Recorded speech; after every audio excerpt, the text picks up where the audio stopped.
The shift had been 18 hours long.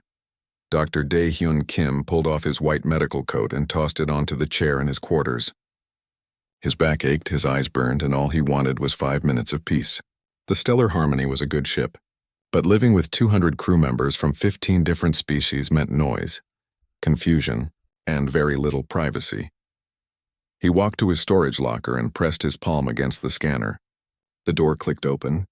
Behind his spare uniforms and personal items sat a small wooden box. Dae-hyun smiled as he lifted it out. Inside the box, wrapped in cloth, was a bottle of añejo tequila from Earth. Getting it aboard had been risky. Human crew members were allowed personal items, but alcohol was technically restricted.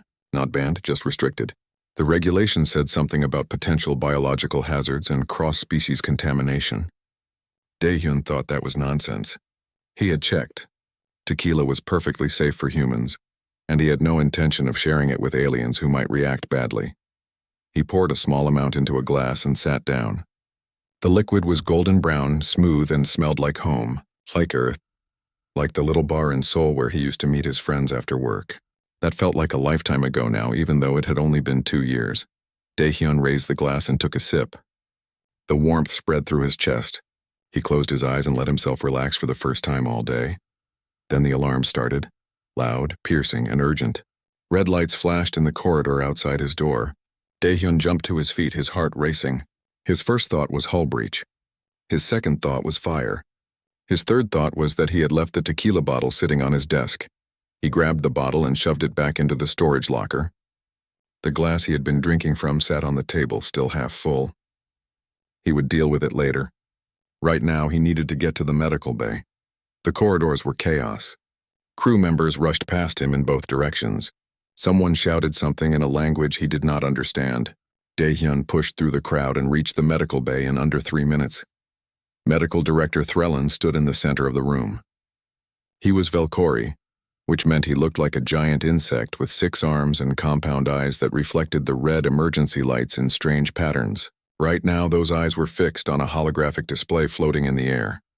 "Dr. Kim," Threllan said without looking at him, "are you missing anything from your quarters?" Dae-hyun felt his stomach drop. "Missing? No, I don't think so. Why?" "Our cleaning drones performed routine service on the human quarters this evening," Threllan said. His voice was calm, but there was an edge to it. "One of them detected an unknown substance. The analysis came back 15 minutes ago." He turned to face Dae-hyun. "Class-5 biohazard toxin, in your quarters." "That's impossible," Dae-hyun said. "I don't have any toxins. I'm a doctor. I know better than that." Threllan gestured to the display. Chemical formulas scrolled past. Molecular structures. Threat assessments. Dae-hyun scanned the information and felt his face go pale. The chemical composition was ethanol. The source sample had been taken from a glass in his quarters. They had found the tequila. "Director Threllan," Dae-hyun said carefully, "I can explain this. That substance is not dangerous. At least not to humans. Not dangerous." Threllan's antennae twitched. "Doctor, the analysis shows extreme cellular toxicity. It causes neurological disruption. It damages liver function. It has mutagenic properties. By any reasonable standard, this is a poison." "It's alcohol," Dae-hyun said.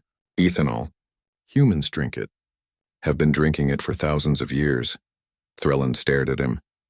All 6 of his arms went very still. "You intentionally consumed a Class-5 toxin?"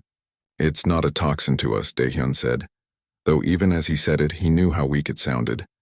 "I mean, it can be harmful in large amounts, but in small doses, it's harmless. Enjoyable, even. It's part of our culture." "Your culture involves voluntary poisoning? When you put it that way, it sounds bad." The door to the medical bay slid open. Lieutenant Ji-woo Park stepped inside, her security uniform crisp and clean. She looked annoyed. "Director Threllan, I received your emergency summons." "What's the situation?" "Dr. Kim has been storing and consuming a Class-5 biohazard in his quarters," Threllan said. Ji-woo's eyes widened. She looked at Dae-hyun. "What?" "It's tequila," Dae-hyun said. "Just tequila. It's not dangerous." "You brought alcohol onto the ship?" Ji-woo said. Her voice was flat. "You know that's against regulations." "It's not against regulations," Dae-hyun protested. "It's just restricted. There's a difference." "Restricted means you need approval," Ji-woo said. "Did you get approval?" Daehyun said nothing. The door opened again. This time it was Captain General Vorath, the ship's commanding officer. He was Kryn, which meant he was large, reptilian, and covered in dark green scales. His yellow eyes swept the room and settled on Daehyun. "Someone want to tell me why we have a shipwide alert for a toxin in the human quarters?" Vorath's voice rumbled like distant thunder. Threllan explained the situation. As he spoke, Vorath's expression grew darker. When the medical director finished, the captain turned to Daehyun. "Dr. Kim, is this true? You've been drinking poison?" "It's not poison," Daehyun said, trying to keep his voice steady. "Captain, humans have consumed alcohol for thousands of years. It's a normal part of our culture. Yes, it has some biological effects, but we have enzymes that process it safely. It's no more dangerous to us than, say, the thermal baths that Kryn use. Those would boil a human alive, but they're safe for your species." Vorath considered this. "The thermal baths are not toxins, neither is alcohol." "Not for humans. Director Threllan, what is your medical assessment?" Vorath asked. "The substance is objectively toxic," Threllan said. "However, I have reviewed human medical files. It appears they do have some tolerance for ethanol. This does not change the fact that Dr. Kim brought a restricted substance aboard without authorization and has been consuming it in violation of protocol." Vorath nodded slowly. "All human quarters will be searched. Any similar substances will be confiscated. Dr. Kim, you are confined to quarters until Captain Kang arrives to answer for this." "Wait," Daehyun said. "You're searching all human quarters? Captain, with respect, you can't do that. This isn't just about tequila. We have coffee, tea, spicy foods, chocolate. By your standards, half of human food would be classified as toxic." Threllan's antennae shot up. "Coffee contains neurotoxins. You consume those as well?" "Every day," Daehyun said. "Multiple times a day?" "Captain General, this is worse than I thought," Threllan said. "The humans have been systematically poisoning themselves since they came aboard. We need to implement immediate dietary restrictions." Jiwoo, who had been silent, finally spoke. "Director, you're talking about banning coffee?" "If it's toxic, yes." Jiwoo looked at Daehyun. Her expression was unreadable. Then she looked back at Threllan. "Director, I respect your medical expertise, but if you try to take away human coffee, you're going to have a riot on your hands." "Are you threatening me, Lieutenant?" "No, sir. I'm telling you the truth." "Humans and their coffee? That's not negotiable." Vorath held up one clawed hand. "Enough. Lieutenant Park, escort Dr. Kim to his quarters and post a guard. Threllan, begin your analysis of human food supplies. I want a full report. And someone find Captain Kang. She needs to explain why her people have been poisoning themselves on my ship." As Jiwoo led him out of the medical bay, Daehyun muttered under his breath, "They're going to take away our coffee." Jiwoo's jaw tightened. "Then we're going to war." The human section of the Stellar Harmony felt like a pressure cooker. Word had spread fast. Director Threllan's teams were going through human food storage, scanning everything, flagging items left and right. Engineer Taeyang Choi stood in the common area with his arms crossed, watching two Velkori scientists examine his personal coffee supply. "This substance shows clear signs of neurotoxic activity," one of the scientists said, holding up a bag of coffee beans like it was radioactive waste. "Caffeine, stimulant properties, addictive potential. Put it down," Taeyang said quietly. The scientist looked at him. "This will be confiscated for analysis." "Put it down." Taeyang's voice was calm, but his hands had curled into fists. Haewon Lee, the youngest member of the human crew, stepped between them quickly. "Engineer Choi, let them do their job. We'll get this sorted out." She turned to the Velkori scientist with a forced smile. "You'll return everything once the analysis is complete, right?" "That depends on the findings," the scientist said. He placed the coffee in a sealed container and moved to the next storage locker. Taeyang watched them go. "They can have my coffee when they pry it from my cold, dead, caffeinated hands." "We need to stay calm," Haewon said. "Getting angry won't help." "Easy for you to say. You drink tea." Taeyang shook his head. "They don't understand. This isn't just about drinks.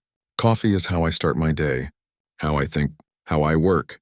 Take that away and I'm useless." Haewon knew he was right. She had been reading the reports coming in from the medical bay.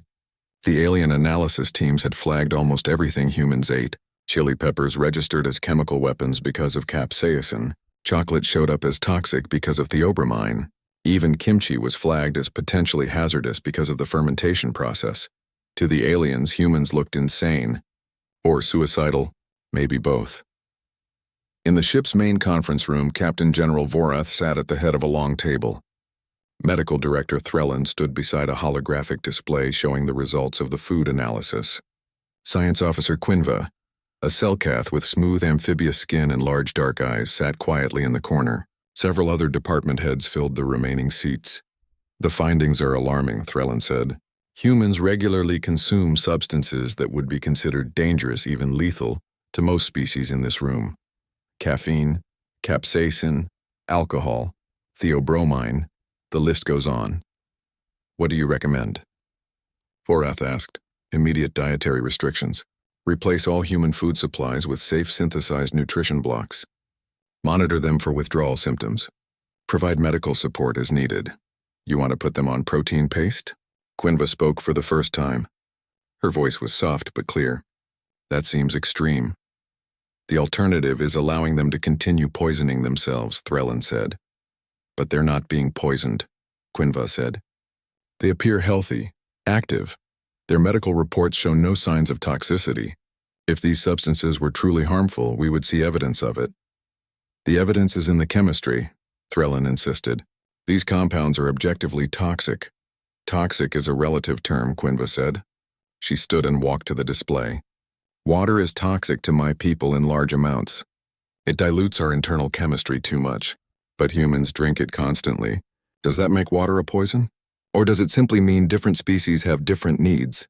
Vorath leaned back in his chair. You make a fair point, Science Officer. However, the regulations are clear. Restricted substances require authorization. The humans did not follow protocol. Then punish the protocol violation, Quinva said. But don't ban their entire culture because we don't understand it. The door to the conference room opened. Captain Subin Kang walked in. She was in her late 40s, her hair pulled back in a neat bun, her uniform perfect. She looked tired but composed. Behind her walked Lieutenant Jiwoo Park. Captain General Vorath, Subin said with a slight bow. Thank you for allowing me to address the council. Captain Kang, please explain why your crew has been violating safety protocols. Subin took a breath. With respect, sir, we haven't been violating safety protocols. We've been following our own biology. Humans evolved on a planet with diverse plant and animal life. Many of those plants developed chemical defenses. Caffeine, for example, is a natural pesticide. Capsaicin exists to deter animals from eating peppers, but humans develop tolerance for these compounds. More than tolerance, we learn to enjoy them. That doesn't change the fact that Dr. Kim brought restricted items aboard, Threlin said. You're right, Subin said. Dr. Kim made a mistake. He should have requested authorization. I take full responsibility for not ensuring my crew understood the regulations, but banning all human food? That's not a proportional response. That's cultural erasure. The room went quiet. Subin continued. Coffee isn't just caffeine to us. It's morning rituals. It's conversations with friends. It's comfort during long shifts. The same with other foods. When you talk about taking away our coffee, our tea, our spices, you're not just restricting our diet. You're taking away pieces of our humanity. I understand cultural attachment, Vorath said. But safety must come first, then test us, Subin said. Run medical exams. Check our health markers. Interview us about our habits and consumption. If you find evidence that we're being harmed, then we'll discuss restrictions. But don't make assumptions based on chemistry alone. Biology is more complex than that. Quinva nodded. I support this approach. Science requires observation, not just theory. Vorath looked around the table. Several council members were nodding. Others looked uncertain. Threlin's antennae twitched with what might have been frustration. Very well, Vorath said. Captain Kang, your crew will participate in a comprehensive medical study. Director Threlin will oversee the examinations. Science Officer Quinva will assist with cultural context. You have 1 week to prove that your substances are safe. And in the meantime, Subin asked, in the meantime, your food supplies remain available. However, Dr. Kim will give a formal presentation explaining what this tequila is and why humans consume it. If he can help us understand, perhaps we can avoid future incidents. Subin bowed. Thank you, Captain General. As the meeting ended and people filed out, Quinva approached Subin. Captain Kang, may I speak with you privately? They stepped into a side corridor. Quinva's large eyes studied Subin carefully. I was honest in there. I'm genuinely curious about your species. The way you interact with your environment is fascinating. Thank you for your support, Subin said. I have a question, Quinva said. This tequila, what does it feel like? Subin smiled slightly. It's hard to explain. It's warm, relaxing, it lowers inhibitions a bit, makes social situations easier for some people. Lowers inhibitions, Quinva repeated softly. For a telepathic species, inhibitions were extremely important. They were what kept thoughts private. That sounds terrifying. It can be, Subin admitted. That's why moderation is important. But in the right amount, with the right people, it can also be wonderful. Quinva was quiet for a moment. Then she said something unexpected. Would you let me try it? Subin's eyes widened. Science officer, I don't think that's a good idea. We don't know how your biology would react. That's why it would be valuable data, Quinva said. If I try it under controlled conditions, we could learn something important. And between you and me, I need to understand this before I can truly advocate for your people. Subin considered this. It was risky. But Quinva was right. Understanding required experience, not just analysis. Talk to Dr. Kim, Subin said finally. If he agrees to supervise and if you sign all the proper medical waivers, then maybe. Maybe. Quinva's expression was unreadable, but her voice held something that might have been excitement. Thank you, Captain. That evening, Quinva stood outside Dr. Kim's quarters. She had her medical tablet with her. She had reviewed human anatomy. She had checked her own vital signs. Everything said this was a terrible idea. She pressed the door chime anyway. Dae-hyun answered. He looked surprised to see her. Science Officer Quinva. Is everything okay? I need to ask you something, she said. And I need you to take me seriously. All right, Dae-hyun said slowly. Quinva met his eyes. I want to try the tequila, tonight, right now. Will you help me?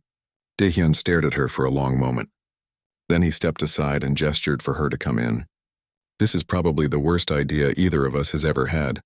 Probably, Quinva agreed. But she walked inside anyway.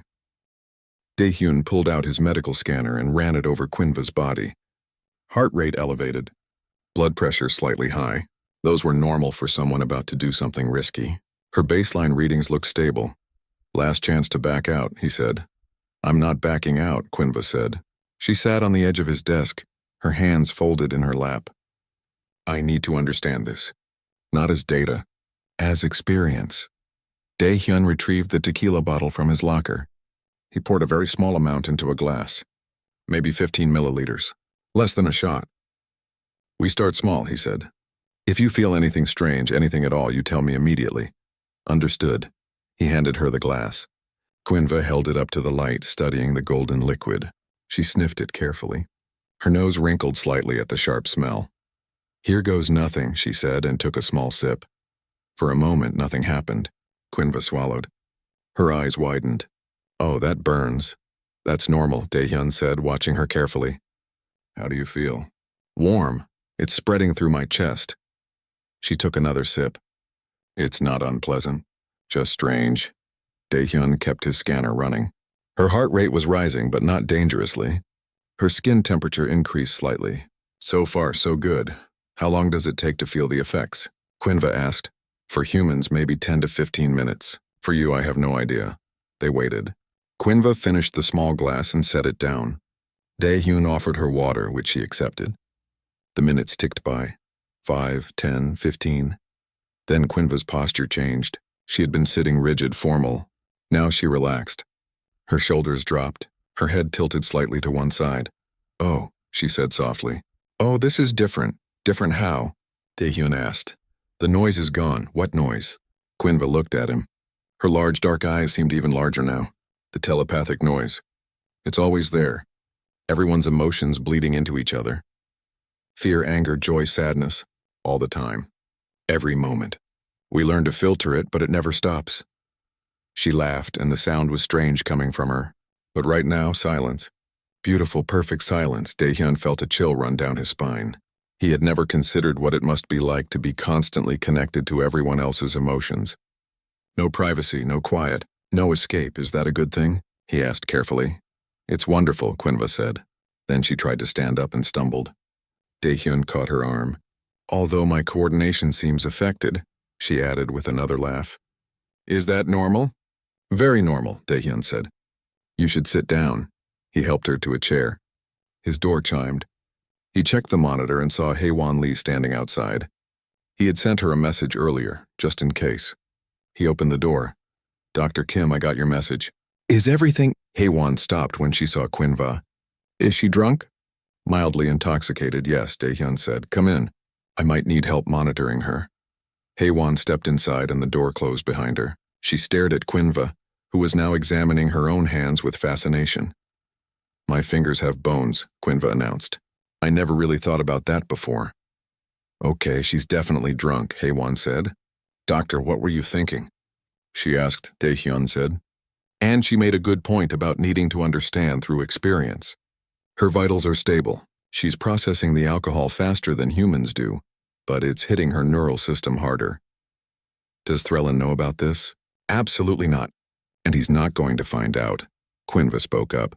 I should tell you both something, while I still have the courage. She looked at them seriously, though the effect was diminished by the way she swayed slightly in her chair. My people have been studying humans for years. Before you joined the galactic community, we were curious about you, your closed minds, your independence. We found it remarkable. You've been spying on us? Haewon asked. Observing, Quinva corrected. Not spying. Learning. We wanted to understand how you could be so separate from each other and yet still form such strong bonds. For us, connection is biological. For you, it's a choice. That's extraordinary. Daehyun and Haewon exchanged glances. This was not what they had expected to hear. Why are you telling us this now? Daehyun asked. Because your tequila has temporarily turned off my social filters, Quinva said matter-of-factly. And because you deserve to know that we admire you. Even when we don't understand you. She paused. I volunteered for this mission specifically to work with humans. Most of my people thought I was crazy. They said humans were too different, too alien, but I think that's exactly why it's important. Difference isn't something to fear. It's something to learn from. Haewon sat down slowly. That's actually beautiful. I'm glad you think so, Quinva said, because I'm fairly certain I'm going to regret saying all of this when I'm sober. She giggled. Actually giggled. Is this what being human feels like? Saying things you'll regret later? Sometimes, Daehyun admitted. But sometimes it's worth it. The door chimed again. Daehyun checked the monitor and his heart sank. It was Jiwoo. He opened the door. Lieutenant Park, what brings you here? Jiwoo stepped inside. Her eyes swept the room and landed on Quinva. Her expression didn't change, but Daehyun saw her jaw tighten. Dr. Kim, please tell me you didn't do what I think you did. Lieutenant Jiwoo, Quinva said brightly. You have excellent posture. Has anyone ever told you that? Very impressive. Jiwoo closed her eyes and took a deep breath. When she opened them again, she looked at Daehyun. You gave tequila to a science officer. The same science officer who's been advocating for us in front of Threlin and Voreth. The same one whose testimony could save our coffee privileges, she asked. Daehyun said weakly. And you said yes? Jiwoo's voice was flat. You're supposed to be a doctor. It was for science, Haewon offered. It was for stupidity, Jiwoo said. But then she looked at Quinva, who was humming quietly to herself and seemed genuinely happy. Jiwoo's expression softened slightly. Is she okay? Vitals are stable, Daehyun said. She's processing it well. Better than I expected, actually. Her species metabolizes alcohol faster than we do, but it affects their neural pathways differently. Specifically, it seems to dampen their telepathic abilities. Is that dangerous? For her? No. Actually, based on what she's told us, it might be therapeutic. Telepaths don't get mental privacy. Ever. This is probably the first time she's been truly alone in her own head. Jiwoo processed this. She walked over to Quinva and knelt down to be at eye level. Science officer, can you hear me? Yes, Lieutenant. Your concern is very kind. Quinva reached out and patted Jiwoo's shoulder. You pretend to be strict, but you care deeply about people. I can't sense your emotions right now, but I remember them. You worry about everyone. Jiwoo blinked. For a moment, she looked uncomfortable. Then she stood up and turned back to Daehyun. How long until she's sober? Based on her metabolism, maybe 2 more hours. Then we keep her here until then. No one can know about this. Not Threlin. Not Vorath. Not anyone. If word gets out that we got a science officer drunk, we're finished. Jiwoo looked at each of them in turn. Agreed? Agreed, Daehyun and Haewon said together. Good. Jiwoo pulled up a chair and sat down. I'll stay and help. Someone needs to be responsible here. Over the next 2 hours, something unexpected happened. They talked. Really talked. Quinva, freed from her usual filters, asked questions about human culture that she had always wondered about. Why did humans shake hands? Why did they cry when they were sad? Why did they laugh when things were funny instead of expressing joy in some other way? And the humans asked her questions too. What was it like to feel everyone's emotions? Did telepaths ever get lonely even in crowds? How did Selkath fall in love? The conversation was honest, raw. The kind of conversation that only happens when walls come down. By the time Quinva started to sober up, something had shifted. The four of them had become something more than just crew members. They had become friends. I should go, Quinva said eventually. Her words were clearer now, less slurred. I have work tomorrow, and I need to prepare for your presentation, Dr. Kim. Are you going to be okay? Haewon asked. I think so. My head hurts a little. Is that normal? That's a hangover, Daehyun said. Welcome to the human experience, Quinva smiled. A real smile, not the polite diplomatic one she usually wore. Thank you. All of you, for trusting me with this. She paused at the door. Dr. Kim, at your presentation tomorrow, I'm going to do something that might surprise you. But I think it's necessary. Trust me. Should I be worried? Daehyun asked. Probably, Quinva said, but it will be worth it. And then she was gone, leaving the three humans staring at each other in confusion and growing concern. The ship's main auditorium was packed. Daehyun stood backstage, his hands sweating, his heart pounding. He had given medical lectures before, but never to an audience like this.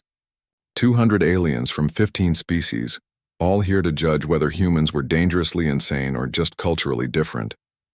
Haewon checked the presentation files one more time. Everything's ready. The videos are queued up. The chemical diagrams are clear. You're going to do great. I'm going to be sick. Daehyun muttered. Don't be sick, Taeyang said from the corner where he was reviewing his own notes. He was the backup speaker, ready to jump in if needed. Be angry. They're judging us for something humans have done for 10,000 years. That's insulting. Anger won't help, Jiwoo said. She was there in her security uniform. Officially to maintain order, but really to support Daehyun. Just tell the truth. Explain it clearly. Let them see that we're not crazy. Captain Subin appeared at the door. 5 minutes, Doctor. Are you ready? Daehyun took a deep breath. As ready as I'll ever be. He walked onto the stage. The lights were bright.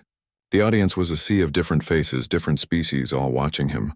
In the front row sat Medical Director Threlin, his 6 arms folded, his compound eyes reflecting no emotion. Next to him was Captain General Vorath, massive and intimidating even when sitting still. Science Officer Quinva sat 2 rows back. When she saw Daehyun, she gave him a small nod. Daehyun stepped up to the podium. Thank you all for coming, he began.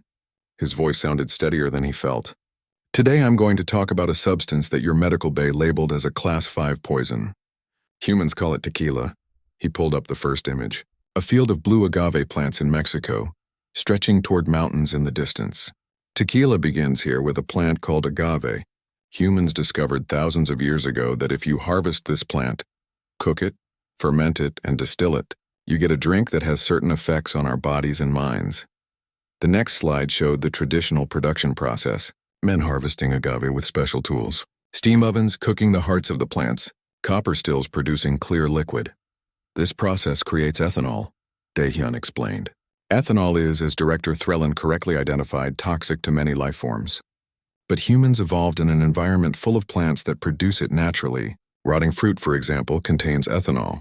Our ancestors who could tolerate it had access to more food sources. Over time, we developed enzymes that break it down safely. He showed a diagram of human liver function, highlighting alcohol dehydrogenase.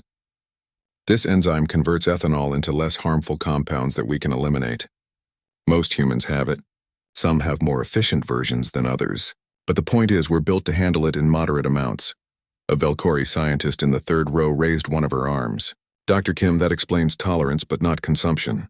Why do humans deliberately drink something that requires specialized enzymes to process? Why not simply avoid it? Because it's not just about biology, Dae-hyun said. It's about culture.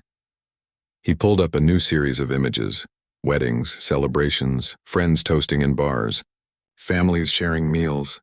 Humans don't drink alcohol just because we can. We drink it because it's part of how we connect with each other. It lowers inhibitions, makes conversation easier, helps us relax after difficult times. In the right context with the right people, it brings us together. Threllan stood up. Dr. Kim, you're describing psychological dependence on a toxin. This is not a defense. This makes it worse. Before Dae-hyun could respond, Quinva stood up as well. Medical director, I need to make a confession. Last night I tried the human tequila. The auditorium erupted. Aliens turned to each other, speaking in dozens of languages. Threllan's antennae shot straight up. You did what? I consumed a small amount of ethanol under medical supervision, Quinva said calmly. I needed to understand what Dr. Kim would be presenting today, and I wanted to know if humans were engaging in self-harm or if there was something more to this practice. And what did you discover? Captain General Vorath's voice cut through the noise. Everyone went quiet. Quinva turned to face the captain. I discovered that for my species, ethanol temporarily reduces telepathic sensitivity. For the first time in my life, I experienced true mental silence. No emotions bleeding in from others. No constant awareness of everyone around me. Just my own thoughts. She paused. It was remarkable. You experienced a medical effect, Threllan said. That doesn't validate recreational use, doesn't it? Quinva asked. My people use meditation to achieve mental quiet. Kryn use thermal baths to manage stress. Felkori engage in ritual flights that are statistically dangerous. Every species has methods for managing their mental and physical state. Humans have tequila. The only difference is that you've decided to call theirs a poison. A Kryn officer in the audience stood. The science officer makes a valid point. We Kryn perform honor duels that sometimes result in serious injury, yet we consider this culturally important. If we accept risk for tradition, why shouldn't humans? A Novan added. My people use neural stimulants during mating season. They have documented side effects, but we accept them because they serve a purpose. The conversation was shifting. Dae-hyun could feel it. The audience was starting to understand. He pressed forward. Let me show you something else. He pulled up medical data from the human crew. These are our health metrics from the past year. Blood work, liver function, neural scans. Despite occasional alcohol consumption, we're all healthy. There's no sign of systemic poisoning, no organ damage, no cognitive decline, because we understand moderation. He showed videos of tequila production in Mexico, the craftsmanship involved, the pride of the distillers. He showed cultural festivals where entire communities came together. He explained the difference between recreational use and addiction, and how humans had systems to help those who struggled. I'm not here to convince you to try tequila, Dae-hyun said. I'm here to ask you to understand that what seems like poison to you is tradition to us. It's celebration. It's connection. It's a small piece of Earth that we carry with us into space. He brought up the final slide. It was a simple photograph. A group of humans sitting around a table, glasses raised, smiling. This is what tequila means to us. Not the chemical formula, not the biological effects, this community. Joy. Being human. The auditorium was silent. Then Captain Subin stood from where she had been sitting in the back. If I may add something, Captain General. Vorath gestured for her to continue. Every species here has what they consider acceptable risks, Subin said. Risk is not the absence of wisdom. Sometimes it's the presence of courage. Humans drink tequila not because we don't understand the dangers, but because we've decided that some experiences are worth a small risk. That's not recklessness. That's being alive. Vorath stood slowly. The entire room watched him. Dr. Kim, your presentation was informative. Science Officer Quinva, your testimony was unexpected but valuable. He looked around the auditorium. I believe we've been approaching this situation incorrectly. We've been treating human culture as a problem to solve instead of a perspective to understand. He turned to Threllan. Medical Director, do you still recommend banning human substances? Threllan was quiet for a long moment. His antennae moved in complex patterns that Dae-hyun had learned meant he was thinking deeply. Finally, he spoke. No, I do not. However, I propose a compromise. Humans may keep their substances, but we establish a research program. We study the effects across species. We document the differences. We learn from each other. That's acceptable, Subin said. More than acceptable, Quinva added. I volunteer to lead the research initiative. With Dr. Kim's assistance, of course. Daehyun nodded. I'd be honored. Vorith looked satisfied. Then it's decided. Human cultural substances are no longer classified as contraband. They will be treated as what they are, legitimate expressions of human tradition. Any crew member who wishes to understand these traditions better may volunteer for the research program. He paused. I assume there will be volunteers? Several hands went up around the auditorium, then several more. Within seconds, nearly a quarter of the audience had raised their hands or appendages or tentacles.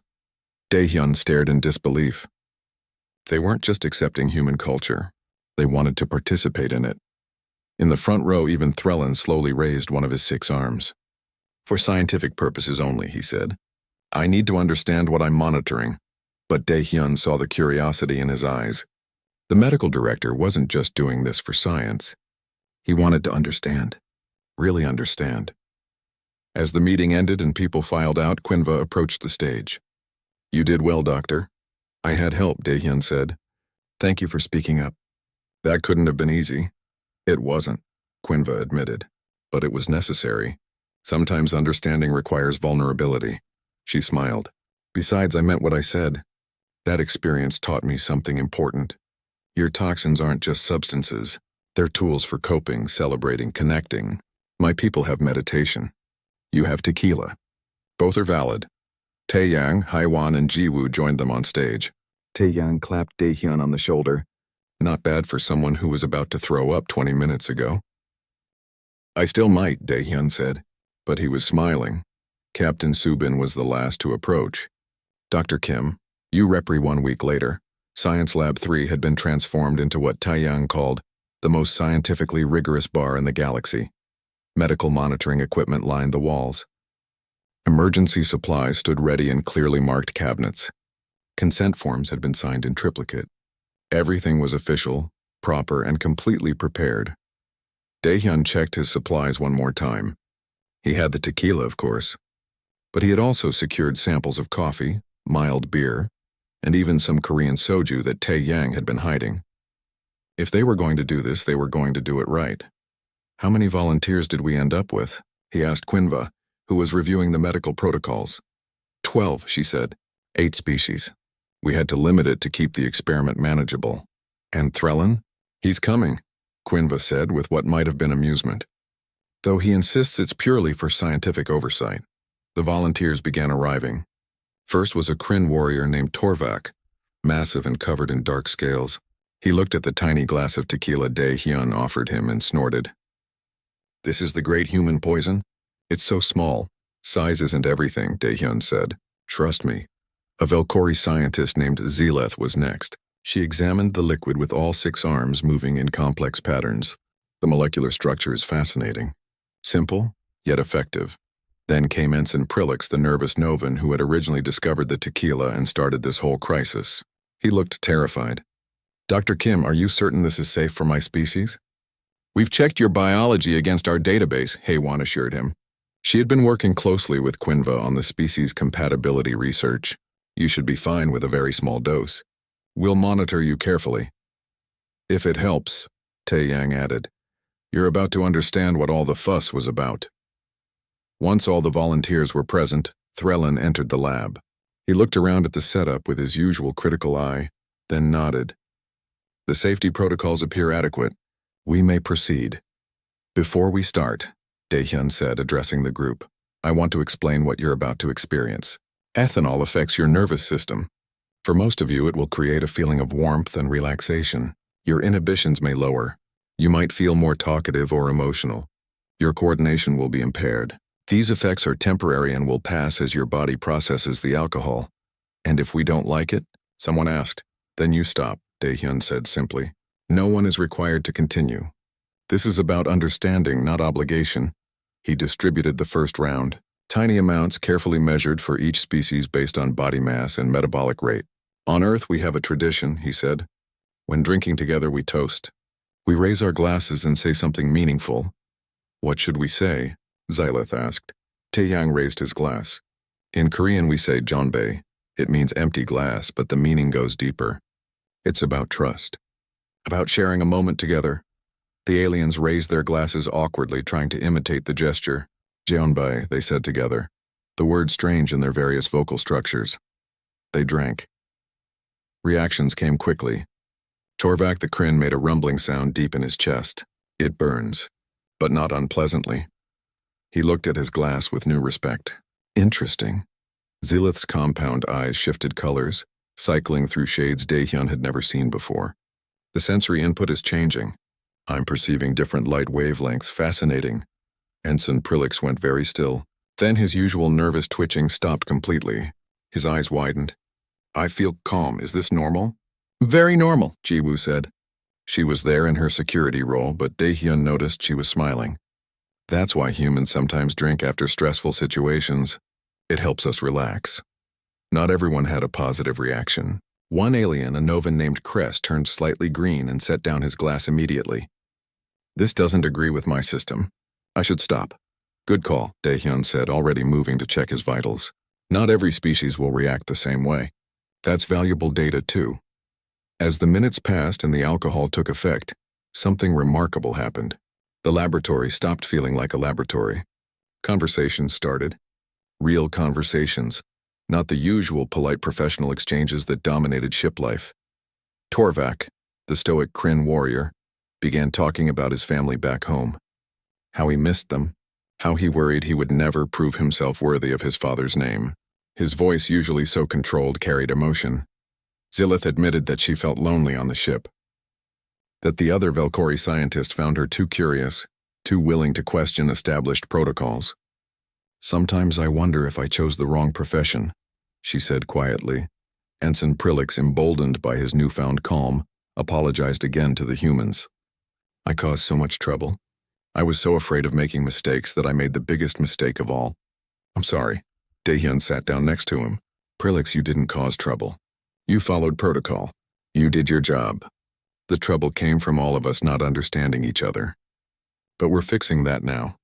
Really? Prilix looked up at him with wide eyes. Really, Daehyun said. Actually, you did us a favor. If you hadn't flagged the tequila, we might never have had this conversation. We might have kept pretending we understood each other without really trying.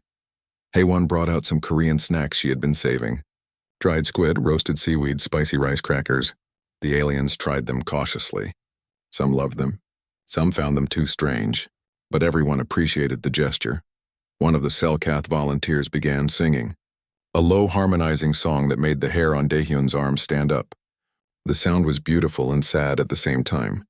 When she finished, everyone was quiet. On my world, we sing that song at funerals, she explained. It's about saying goodbye, but also about hoping to meet again. I sang it when I left to join this crew. I didn't know if I'd ever go home. That's beautiful, Haewon said softly. A Velkori scientist performed a flying display, his wings creating patterns in the air that had meaning in his culture, a story told through movement. Quinva watched all of this with clear satisfaction. She caught Daehyun's eye and spoke quietly through their private comm channel. This is what I hoped would happen. Barriers coming down. Real connection. The tequila helped, Daehyun said. The tequila was a catalyst, Quinva corrected, but the willingness to be vulnerable, to share, to listen, that's all them. That's what happens when people choose to understand instead of judge. Even Threlin, who had been maintaining his professional distance, gradually moved closer to the group. He was still monitoring everyone's vital signs, still recording data, but he was also listening, watching, learning. Finally, Captain Subin approached him. Medical Director, you've been observing all evening. Would you like to participate? Threlin's antennae twitched. I'm here in a supervisory capacity. I know, Subin said gently. But supervision doesn't require distance. Sometimes the best way to understand is to experience. Threlin was quiet for a long moment. Then he extended one of his 6 hands, a very small amount. For scientific purposes, Daehyun poured carefully. Just 3 milliliters. Threlin examined it, then drank. Nothing happened at first. Then Threlin's rigid posture softened slightly. His antennae, usually held at strict attention, relaxed. He made a sound that Daehyun had never heard a Velkori make before. Something between a chirp and a sigh. Oh, Threllan said quietly. I see. What do you see? Quinva asked. I see that I was wrong, Threllan said. His voice was softer than usual. I saw poison where you saw tradition. I saw danger where you saw connection. I applied my species' perspective without considering yours. He looked at the humans. I apologize. That was not scientific. That was prejudice. The lab went quiet. Then Daehyun smiled. Apology accepted, Director. And for what it's worth, I should have followed proper authorization procedures. So we both learned something. Threllan's compound eyes seemed to brighten. Yes, we did. As the evening continued, the gathering evolved from experiment to celebration. People shared stories, traditions, fears, and hopes. Species who had worked together for months but never really connected were becoming friends. Taeyang taught several aliens how to say other Korean drinking phrases. Haewon explained Earth holidays. Jiwoo, surprisingly, turned out to have a good singing voice and performed a traditional Korean song that left everyone moved, even though most of them couldn't understand the words. Late in the evening, as people began to sober up and the gathering wound down, Captain General Vorath appeared at the lab door. Everyone straightened slightly, suddenly aware of how informal the evening had become. But Vorath was smiling. I received the preliminary reports from Science Officer Quinva. The results are fascinating. More importantly, I hear this has been more than just a scientific exercise. Sir, Threllan said, standing up carefully. His coordination was still slightly affected. I must report that the initial findings support Captain Kang's position. Humans are not engaging in self-destructive behavior. They are engaging in sophisticated cultural practices that we failed to understand. I concur, Vorath said, and I believe this experiment has shown us something even more valuable. When we set aside our assumptions and truly try to understand each other, remarkable things happen. He looked around the room.